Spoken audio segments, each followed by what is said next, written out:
전 인구의 60%가 한 번쯤은 경험한다는 목 통증.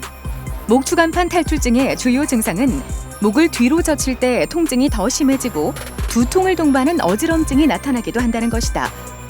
심할 경우 고개를 돌리기조차 힘들어지는데 초기에 적극적으로 치료하지 않으면 후유증까지 남을 수 있어 조기에 정확한 진단이 필요하다. 어디 불편하셔서 오셨어요? 요새 핸드폰을 하다 보니까 왼쪽 목하고 어깨하고가 좀 아프고 팔이 좀 저려서 오게 됐습니다. 혹시 팔에 힘이 좀 빠지지 않으시나요? 그렇지 않아도 팔이 저림과 동시에 팔에 힘이 가끔 빠지기도 했었습니다. 그러면 밤에 혹시 통증 때문에 잠을 깨는 때도 있으신가요? 요즘 심해지다 보니까 밤에 자다가 통증 때문에 깨기도 했습니다.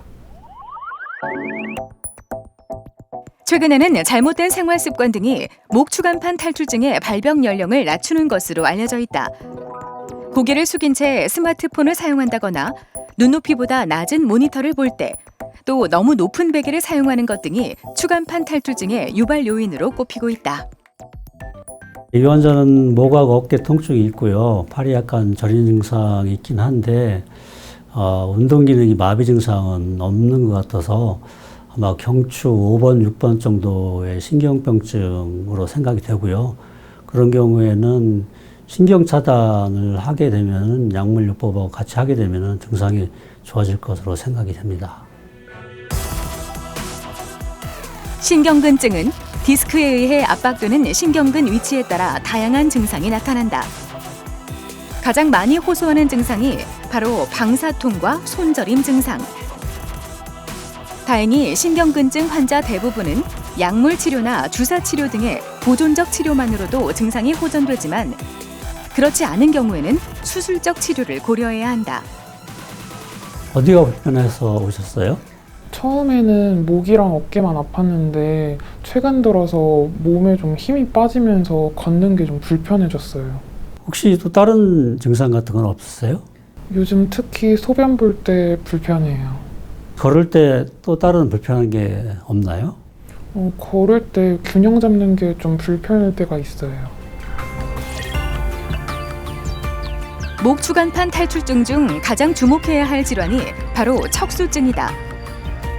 척수증은 손의 세밀한 운동 기능이 떨어지는 것으로 손놀림에 제약이 생긴다거나 감각 이상을 주로 호소한다. 또 다리 근력이 약해지면서 균형 감각에도 이상이 생긴다.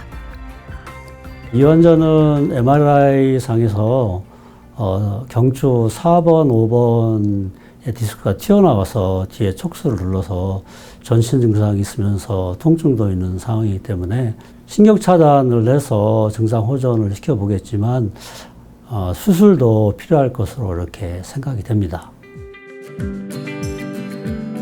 목으로 오는 중풍으로 불리는 척수증. 척수증은 경추에 발생하는 가장 무서운 질환 중 하나다. 운동신경 이상 증세는 물론 심할 경우 사지마비로 이어질 수 있다. 우선 환자의 증상과 진찰을 토대로 감별하고 엑스레이와 영상검사를 병행해 진단한다.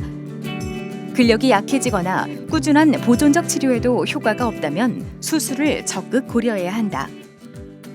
디스크가 튀어나와서 신경을 누르기 때문에 이 신경을 누른 증상을 그대로 방치하게 되면은 증상이 감각이 없어지다가 나중에는 운동 기능이 없어지고 그렇게 되면 마비가 오거든요. 마비가 오게 되면은 온몸에 마비가 오게 되니까 정상 생활을 할 수가 없게 되고 사지마비까지도 올 수 있게 돼서 아플 때 일찍 와서 증상을 치료하면 더 이상 진행이 되지 않고 완쾌될 수 있는 질환이기 때문에 꼭 전문의한테 찾아와서 치료를 잘 받아야 될 것으로 이렇게 생각합니다. 현대인의 고질병 중 하나로 꼽히는 목 추간판 탈출증. 뚜렷한 전조 증상이 없어 심각성을 인지하지 못하는 사람들이 대부분이다. 초기에만 발견해도 보존적 치료만으로 그 증상이 충분히 호전될 수 있는 생활 습관병.